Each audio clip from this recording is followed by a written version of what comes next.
She came to the military base to honor her fallen son. The colonel laughed and tried to humiliate her in front of everyone. But what happened on the shooting range changed everything. This story reshaped a system and lives. Subscribe for more powerful stories. Tell us where you're watching from in the comments. The wind stirred gently through the flagpoles lining the entrance of Fort Kingston, their brass clips clinking rhythmically against the metal as the flags rippled above. A low morning sun cast long shadows across the concrete, catching the polished shoes of young soldiers as they shuffled past, too focused on their routines to pay much attention to the solitary figure stepping out of the gray, government-issued sedan. Evelyn Baker, 75 years old and wrapped in a long black coat that had seen too many winters, pressed one palm gently on the edge of the door as she steadied herself, then leaned into her cane and shut the car door with quiet finality. She was small in frame, slightly stooped from the weight of years and grief, but her presence, deliberate, calm, and unwavering, carried a gravity that defied her size. Pinned to her coat, just above her heart, gleamed the silver star her son Corporal James Baker had earned in Afghanistan, posthumously. Her other hand held a worn leather folder, the edges softened with age, containing the official authorization from the Department of Military Family Affairs. It was stamped, signed, and sealed. She had read the contents so many times she could recite the clauses by memory. Not that she expected anyone here to let her speak long enough. The young guard at the checkpoint straightened as she approached. His smile faltered the moment he took in her features. An elderly black woman walking alone into the heart of a military installation, and for a second he seemed unsure whether to salute, question, or ignore. She offered no explanation, only handed over the authorization. He took it, glanced at the signature, and waved her through, though the faint crease between his brows lingered as she passed. Inside the base, everything moved with mechanical precision. Marching formations, drills, clipped voices barking orders. Evelyn moved past it all like a shadow from another time, letting the sharp sound of boots on pavement roll over her without reaction. Her destination was clear, the Officers' Club, an ornate colonial building with wide stone steps and double doors carved from old-growth oak. It had not changed much since she had visited decades ago as a young military wife. Then, she had worn a pressed dress and heels, holding James's tiny hand. Now, she walked alone. The doors opened without resistance. Inside, laughter echoed from polished wood and leather. Cigar smoke curled near the high ceiling, and sunlight spilled through leaded glass windows. The room was a cathedral of ego and brass. Around a wide table near the fireplace, several men in dress uniforms sat with whiskey in hand and confident smirks that came too easily. Colonel Ronald Harper sat at the head of the group, a man whose presence was sculpted by years of unchecked command. His gray hair was clipped close, his features chiseled and weathered, the kind of face that commanded without raising its voice. The other officers leaned toward him naturally, like iron filings to a magnet. Evelyn approached slowly, her cane tapping softly against the polished floor. She did not wait for silence. She earned it by simply existing in a space where no one had expected her. Conversations faded as eyes turned toward the stranger in black. "I'm here," she said, offering the folder, "on official business to use the firing range." Harper didn't take the folder at first. He leaned back in his chair, one hand wrapped lazily around a tumbler of bourbon, his eyes scanning her like she was a misplaced item in his well-ordered world. "You're here for what?" he said, voice pitched low, almost playful. "I have authorization," she answered plainly. "Today is the anniversary of my son's death. He trained on this base. I've come to honor him in the way we used to, by shooting 10 rounds in his name." There was a pause, long enough for the officers to start exchanging glances. A slow grin spread across Harper's face, the kind that didn't reach his eyes. Then, as if she'd told the punchline of a brilliant joke, he let out a sharp laugh and leaned forward, elbows on knees. "You want to shoot?" he said, nodding to himself. "Well now, that's something, and here I thought the day would be dull." The others joined in, chuckles rising like smoke around her. She did not flinch, did not look away. She had spent too many years around men who laughed before they listened. Harper finally took the folder, flipping it open with theatrical care. "This looks official, I'll give you that," he said. "But let me be sure I understand. You want to take a gun, walk out to our range, and fire live rounds? At your age?" "My age doesn't change the purpose," she replied. "Oh, I'm sure it doesn't," he said, passing the folder to his adjutant without looking. "But you understand the concern. We don't usually let civilians wander onto our ranges, let alone, well, respected elders." She met his gaze squarely. "The authorization is valid. Your office received a copy this week." He tilted his head, feigning consideration. Then he smiled again, wider this time. "All right. How about this? We make it interesting, a little test. 10 targets, 50 meters. If you hit 3, I'll personally escort you to the range. Fair?" The room lit up with amusement. Major Stevens laughed into his drink. Captain Hunter whispered something about bingo nights and walkers. Someone muttered a bet under their breath. Evelyn stood still, absorbing every word, every snide smile. She'd heard worse. Much worse. She thought of James, his smile, his discipline, the way he'd stood at attention as a boy whenever she'd come home from work in her nurse's scrubs. She thought of the way his hands had guided hers back to proper grip when they practiced in the yard. "I accept," she said. Harper blinked, then smiled as though he'd been handed a gift. "Excellent. Well, gentlemen, it seems our morning just got a little more entertaining." He gestured toward the door. The officers rose, still laughing, some already reaching for coats and phones. They weren't just humoring her. They were preparing for a show, one they expected to be brief and humiliating. As they moved through the corridors of the base, Evelyn kept a few paces behind. She could hear their jokes as clearly as if they were meant for her. They weren't whispered. They didn't bother to lower their voices. "She'll drop the pistol before the first shot. She probably needs help pulling the trigger. She'll forget what she came for halfway through." Every step she took was heavy with memory. She had walked these paths once with her son, her arm hooked around his when he received his final orders. He had smiled then, trying to be brave for her. He had gone where duty called. Now she returned, not to mourn, but to remind. At the entrance to the range, Harper turned and made a grand gesture toward the table of firearms. "Pick your tool of glory, Mrs. Baker. Might I suggest something light, maybe something with sparkles?" More laughter. Evelyn approached the table without comment. Her fingers brushed over rifles, pistols, each one cataloged in her memory with years of experience. Then she stopped at the Beretta M9. Standard issue, heavy, reliable. The one James had first trained with. The one she had practiced with since long before anyone here had heard her name. She picked it up and checked it with quiet efficiency. Slide, safety, magazine. Her movements were fluid, almost indifferent. Those watching didn't recognize the ritual in it, the muscle memory of decades. Even Harper's smile faltered for a moment. But then he gestured forward. "Range is yours. You've got 10 shots. Show us what legacy looks like." As the officers moved into position behind the safety line, Evelyn stepped forward and took her stance. The breeze brushed the edge of her coat. The sun had risen fully now, casting long golden light across the gravel. She closed her eyes. The world fell away. She remembered his hands guiding hers.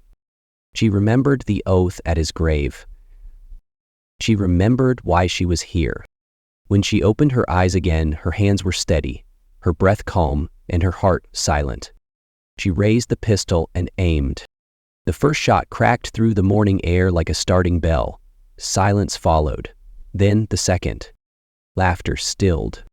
The humiliation they had prepared began to twist into something else entirely, something they were not ready to see. But this was only the beginning. The scent of gunpowder still lingered faintly in Evelyn's memory as she left the range behind, trailing the laughter and disbelief that had not yet fully died.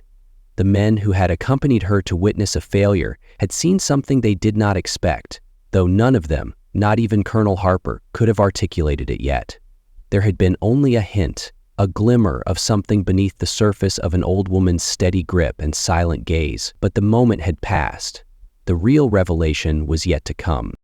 Later that day, long after the officers had returned to their routine and the soldiers had stopped whispering in passing, Evelyn sat alone in the small base guest quarters, sipping tea brewed from a pouch she kept folded in a handkerchief. She did not turn on the television or check her phone. Instead, she sat in stillness, her eyes closed, her breath slow. Her mind was not in the present.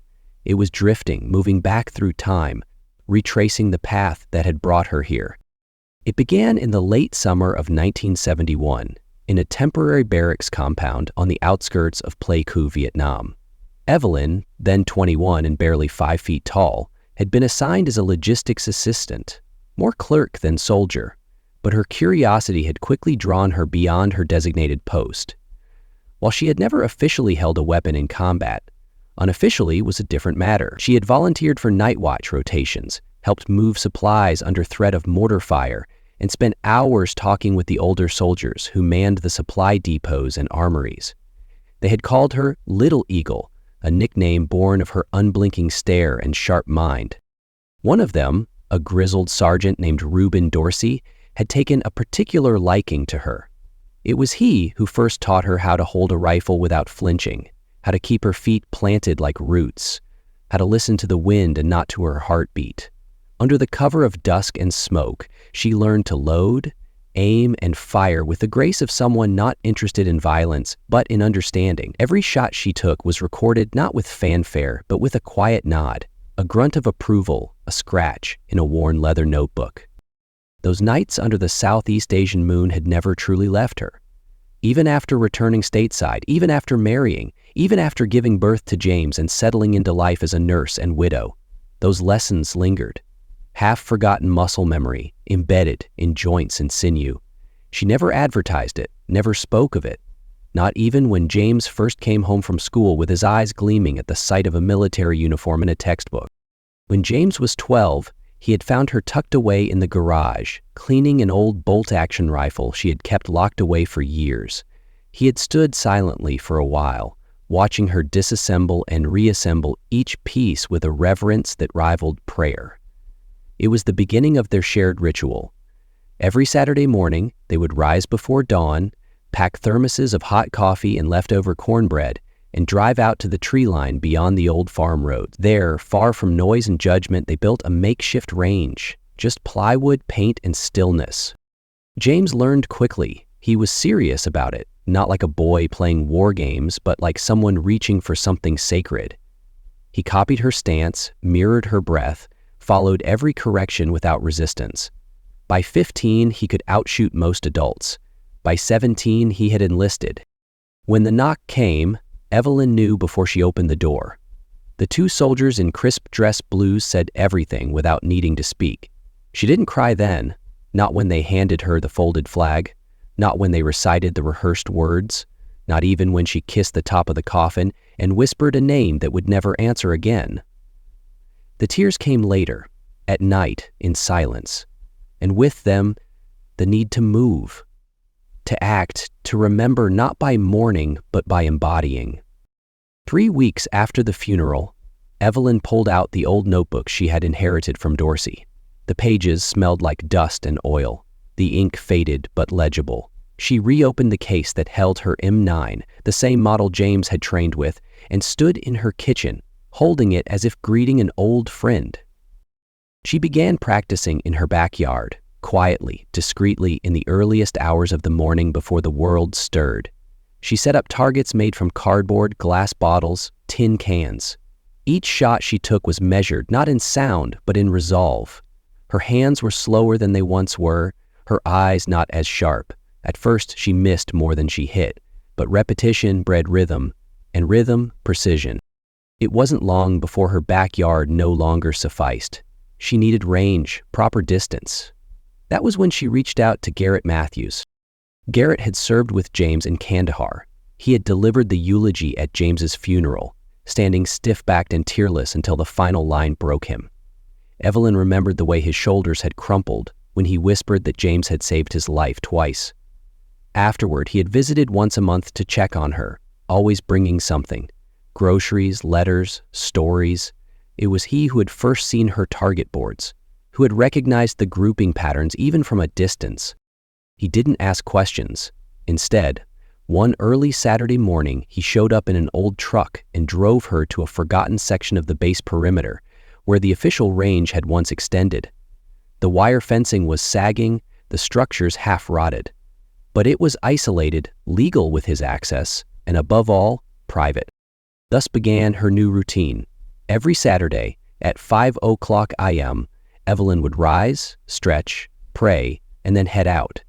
Garrett met her at the gate, said nothing, and walked beside her in silence. He would open the gate, set up targets, check the wind, and then leave her to it. She preferred the solitude. She wasn't doing this to prove anything. She was doing it to remember. As the months passed, she began to push herself harder. She studied ballistics again. Old textbooks, handwritten notes, diagrams from Army manuals she had kept in a storage box. She read about breath control, muscle memory, sight-picture alignment. She created spreadsheets to track her consistency. She calculated wind speeds, practiced blind reloads, and learned to shoot from kneeling and prone positions despite the pain it brought her knees. More importantly, she trained her mind.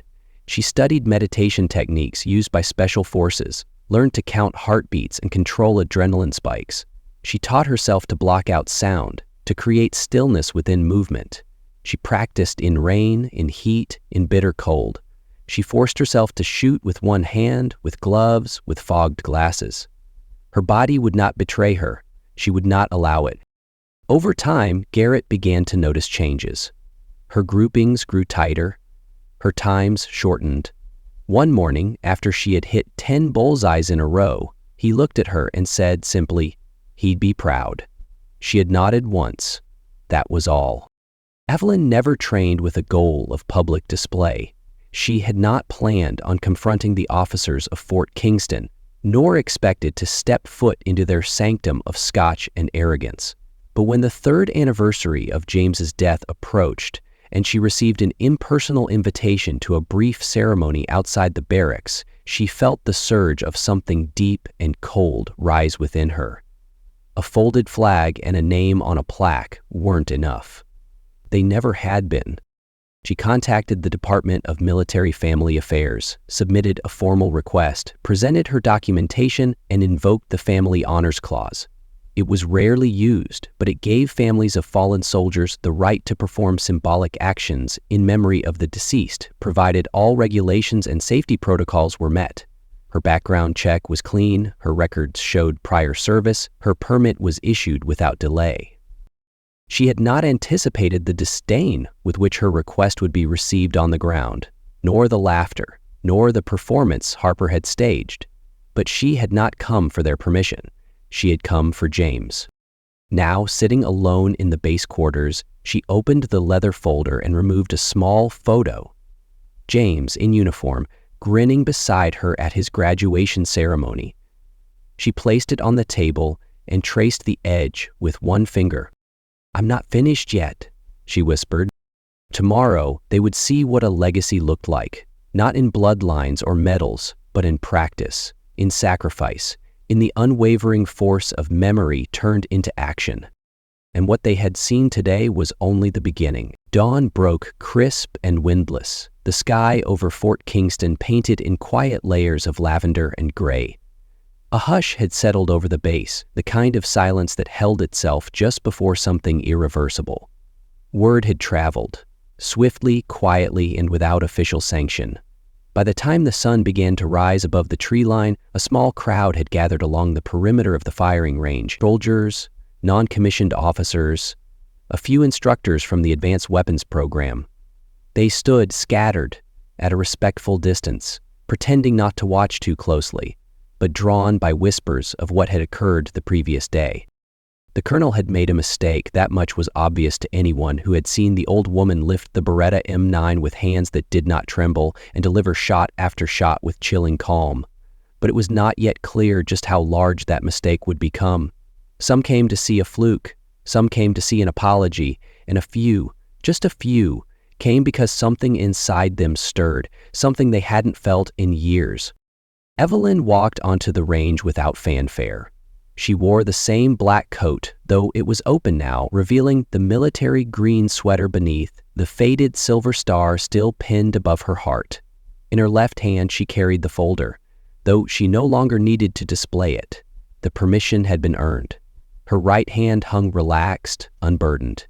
She did not need to grip her cane. Not this morning. Colonel Harper stood waiting near the weapons table, flanked by his officers. They no longer laughed. Their smiles were brittle, their posture stiffer than the morning air. Harper kept his arms crossed, his mouth set in a line that threatened to crack at any moment. Behind him, Major Stevens adjusted his watch 3 times in 2 minutes, and Captain Hunter kept glancing toward the crowd gathering in the distance. "I see the audience has grown," Evelyn said, her voice calm. Harper gave a clipped nod, unwilling to rise to bait. "Word travels, and you did make something of an impression." She said nothing more. She walked past him to the table of weapons which had been freshly laid out, rifles and pistols cleaned, arranged in perfect symmetry. She paused, ran her fingers briefly along the grip of each, and then, just as before, selected the M9. She checked the chamber, the magazine, the sight alignment. Everything was in place. It felt the same as it had the first time James placed it in her hands and said, "You remember more than you think." She moved to the shooting position. The targets had been set at 50 meters, circular metal plates bolted to reinforced posts, each painted with a fresh coat of white and marked with a red bullseye no larger than an orange. The early sunlight glinted off the metal. The air was still. The world, for a moment, narrowed. Harper stepped up behind her, arms still folded. 10 shots, same distance. You need 3 hits to make it official, remember? "I remember." He hesitated, then stepped back. From the corner of her eye, Evelyn caught sight of a familiar figure. Garrett Matthews stood near the edge of the field, his hands behind his back, his posture militarily straight. He said nothing, but the nod he gave her was enough. It was the same nod he'd given after their first training session. The same nod James had once given her after she hit a glass bottle from 70 feet. She raised the pistol and took her stance. Her feet grounded, knees slightly bent, shoulders relaxed, spine straight, elbows tucked. She exhaled and let the sound fall away. The first shot rang out like a church bell, a clear, decisive crack that echoed off the concrete barrier behind the range. The metallic ping that followed was unmistakable. Center. The second shot followed swiftly, with identical force and effect. Another clean impact. The third came like a continuation of the same breath. Another perfect hit. By the time the 4th, 5th, and 6th rang out, the crowd had gone completely silent. No murmurs, no jokes, no whispering, just breath held and eyes fixed. Each round hit dead center, grouping so tightly they seemed to land in the same hole. The 7th and 8th followed without pause, her rhythm never faltering. Each shot was deliberate, each pause between them a silent testament to decades of muscle memory, of grief transformed into mastery. At the 9th, Major Stevens stepped forward slightly, as if trying to catch a better glimpse of the target. Even from the rear line, the grouping could be seen clearly now.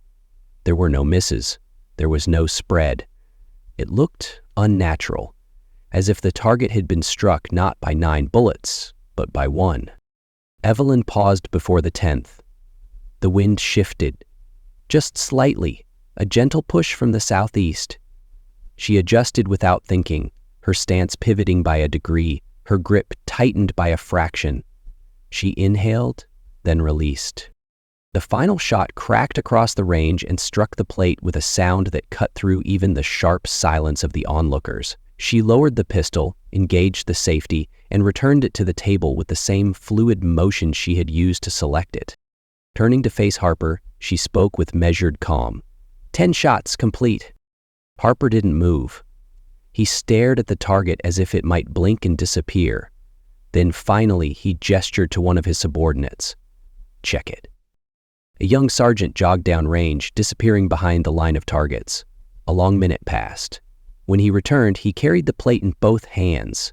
The crowd parted as he approached, his expression unreadable until he stood within a few feet of the colonel. Then he turned the plate around and held it up. There, in the center of the red bullseye, was a single hole no larger than a $50, 10 bullets, perfectly clustered, indistinguishable from one another. No one spoke. Evelyn simply stood, her hands clasped in front of her, her eyes watching Harper without gloating, without malice, only with the serene certainty of someone who had never doubted herself to begin with. Colonel Harper's face had drained of color. His jaw tensed. He reached for the binoculars hanging from a nearby hook and brought them to his eyes, as if seeing it up close would somehow change the truth. When he lowered them, his hands were trembling. "That's impossible," he muttered. "No, sir," came a voice from the crowd. It was Garrett, stepping forward now. "That's practice. That's dedication. That's what you see when someone turns grief into discipline." Someone else whispered, "That's art." The words hung in the air. Then, slowly, an older master sergeant stepped forward and began to clap. One hand, then another, steady and slow. It echoed in the quiet. Soon others followed. Not loud, not triumphant, just a steady, respectful rhythm. Harper turned to the officers beside him. Major Stevens looked down at the ground. Captain Hunter refused to meet his eyes. No one spoke in his defense. No one had anything left to say. Evelyn accepted the silence. She didn't need an apology. She hadn't come for that. She had come to make a promise visible, to carve her son's memory into the very fabric of the place that had forgotten him. And she had done it, not with a speech or a banner, but with 10 perfectly placed bullets. She left the line and walked slowly back toward the crowd. Soldiers stepped aside for her, some nodding, others looking at her as if seeing something they didn't know could exist. Not just a woman, not just a mother, not just an old veteran, but a symbol of something greater: endurance, precision, dignity. As she passed Garrett, he looked at her and said, "They'll remember this day." She gave a soft, dry smile. "So will I." And though the sun had risen high above the base, the air still carried the echo of gunfire, a sound that would mark the beginning of everything that was about to change. The events of that morning did not end at the firing range. They echoed outward, rippling through the hallways of Fort Kingston like the sound of a distant detonation. Quiet at first, then growing steadily louder as realization set in. What had begun as a spectacle orchestrated for mockery had transformed, irrevocably, into something far more powerful: a reckoning. Evelyn Baker left the range with calm dignity, declining any offers of escort or fanfare. She returned to the base quarters without a word, her steps measured, her back straight. She didn't need to see the expressions on the faces of the officers behind her. She already knew what they looked like. She had seen those faces before, at funerals, at tribunals, in history books. The look of men who had believed in the safety of their superiority until the illusion shattered at their feet. Colonel Harper did not speak to her again that morning. He had remained at the range after her departure, standing motionless for several minutes, his arms crossed, his lips tight, the range report still clutched in one hand.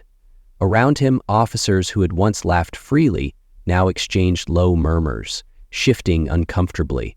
Some left quickly, unwilling to be seen any longer in proximity to the humiliation. Others stayed a few minutes more, as if hoping something would make it less real, but nothing did. By midday, the video footage had begun to circulate. Someone, no one ever claimed responsibility, had recorded the entire demonstration from a careful angle near the fence. The shots, the hits, the final target with its impossible cluster. All of it was captured in crisp, undeniable clarity. The clip spread through internal military communication groups first, then onto private forums, and before long to the wider world. The title was simple: 75-year-old mother silences a colonel with 10 perfect shots. By the end of the week, it had over 20 million views. By the end of the month, nearly 50.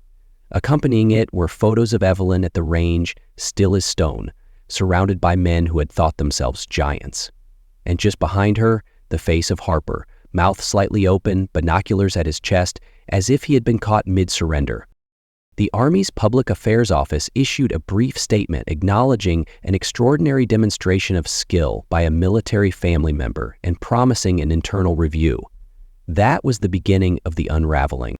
Within days, multiple formal complaints surfaced, some dating back years, alleging discriminatory behavior under Colonel Harper's command.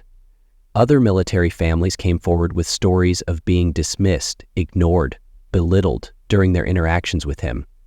A pattern began to form, one difficult to deny in the harsh light of Evelyn's performance. She had not only exposed one man's arrogance, she had lifted the veil on an entire system of casual prejudice that had gone unchallenged for too long.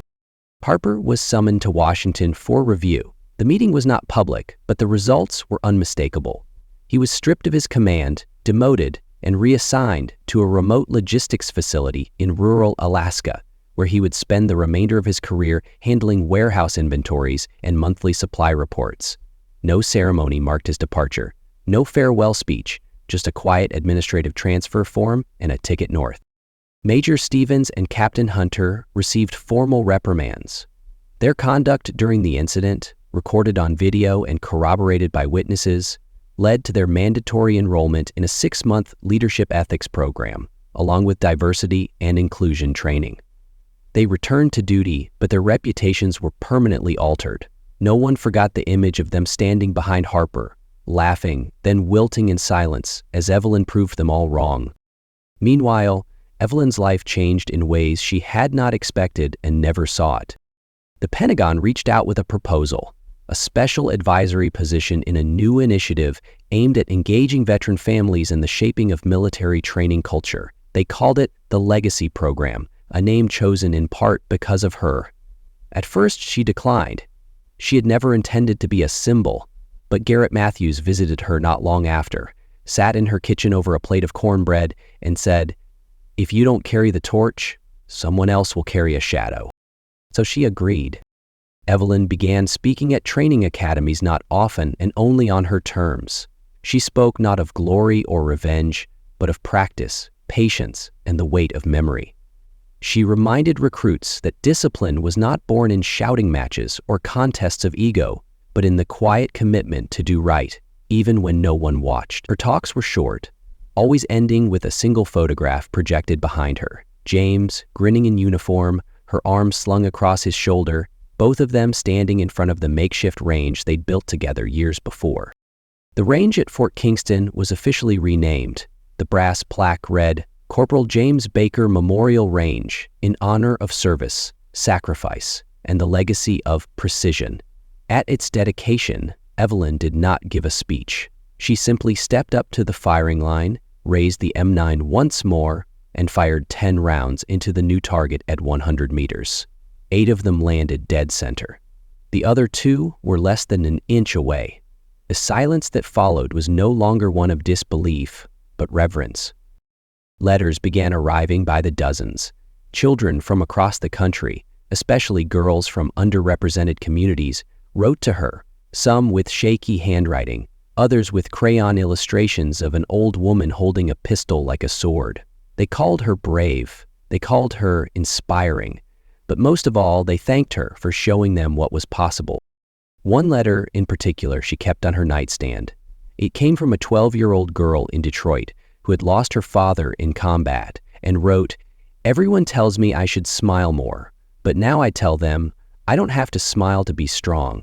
I can be still like you." Evelyn wept when she read that. Garrett Matthews was promoted to staff sergeant and appointed as director of the Legacy Program at Fort Kingston. He and Evelyn worked closely together, building outreach initiatives and training modules. He visited her every Sunday, bringing updates and sometimes blueberry pie. Their friendship deepened, founded not on shared tragedy but mutual respect. He often told reporters that Evelyn had taught him more in 6 months than his instructors had in 6 years. Still, Evelyn remained grounded. She returned every Saturday to the firing range, just as she had in the years before. Sometimes alone, sometimes with young recruits who asked to train with her. She never turned them away. But she never stayed past 10 rounds. She would clean her weapon, tuck it away, and drive to the cemetery just outside town. There, under a canopy of pine trees, lay the stone marked with James's name. She would kneel, brush away leaves, and sit beside him. Sometimes she spoke, sometimes she didn't. But always, before leaving, she whispered the same thing. "I showed them, James. Not for me, for you." Fort Kingston changed, slowly but undeniably. Policies regarding the treatment of military families were revised. A new mentorship program was launched. Disciplinary review boards expanded their scope. Officers were required to undergo annual evaluations that included anonymous feedback from civilian contacts. No one admitted these changes had begun with one woman and 10 shots, but everyone knew they had. Perhaps the most unexpected transformation, however, came from within the culture of the base itself. Where once there had been dismissiveness, there was now listening. Where there had been gatekeeping, there was invitation. Not perfection, but movement. Evelyn received invitations to interviews, television specials, and magazine covers. She declined most. She had no interest in celebrity. Her only public appearance 6 months later was on a military broadcast, where the host, an ex-Marine turned journalist, asked her, "Do you have any hard feelings toward Colonel Harper for what he did?" She paused, then smiled gently. "No," she said. "He gave me something I never expected. The chance to prove him wrong. That's a gift, even if he didn't mean it that way. Sometimes the people who try to tear you down end up building your platform, and if you're lucky, you'll be strong enough to stand on it." She adjusted the microphone and added, "That was the last lesson James taught me. Don't fight to destroy what's in your way. Rise so high, they can't look past you." And with that, she left the stage, just as she had left the range, the club, the base, quietly, without looking back. But the world did not stop looking at her. It never would again. If this story moved you, don't forget to subscribe for more. Share it with someone who needs to hear it, and stay tuned for the next powerful story.